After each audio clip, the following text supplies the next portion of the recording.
Hey guys, welcome back to my channel. Siya tulad ng pag-aalaga ko dyan pare. Huwag mong paluluhain ang katulad niyang babae. Nagparaya na ako dahil yun ang gusto niya, ang makasama ka. At alam kong dun siya masaya. Sana ay magtagal kayo at di siya nagkamali. Napiliin kanya para iwan ako sa huli. Kaya pala nanlalamig na siya, lagi siyang wala. Kaya pala nagbago ang lahat, sa akin nawala. Ang babaeng iningatan ko ng napakatagal. Inibig ko ng totoo, hindi pala ako mahal. Mali palang paniniwala ko, niloko ko sarili ko. Sinasaktan ko lang ang sarili ko para sa'yo. Mga pangarap natin kay tagal kong binuo, masisira lang pala lahat ng dahil sa'yo. Ngunit ganun pa man, ang lahat ay hindi magbabago. Mahal kita pero hanggang dito na lang sinuko. Kaya pala hindi niya na-inaaksan yung mga...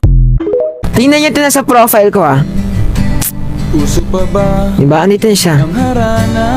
Diba? Siyempre special yun sa akin diba? Ikaw ay May nag-chat sa akin Hindi mo naman mali yun. Mali yun ni Chick. May point siya.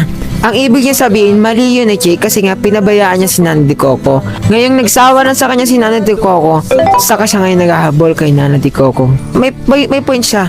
Sige, mag-chat kayo sa akin dito. Sad boy na si Chick, idol, balik mo na. Wala akong ibabalik kasi wala naman sa kanya. Huwag mo silang pansinin, idol. Mali si Chick yun. Huwag mo sila pansinin. Walang karapatan si Chick dahil walang sila ni Nana de Coco, kuya, at mali ni Chick. Ba't siya nagsiselos?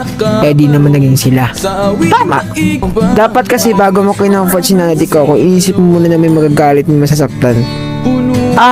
Dapat bago ko kinomfort. Sa totoo lang, hindi naman talaga nilulugar ang pagka-comfort dahil nakakatulong sa isang tao. Pero hindi ko kasalanan nagpa-comfort siya sa akin. Ano yun? Tat ko muna siya. Kunyari nagpa-comfort siya sa akin, bigla siya mag-open up. Tapos sabihin ko, ay wait lang bago kita comfort, tatanong ko muna kung sino magagalit sa akin.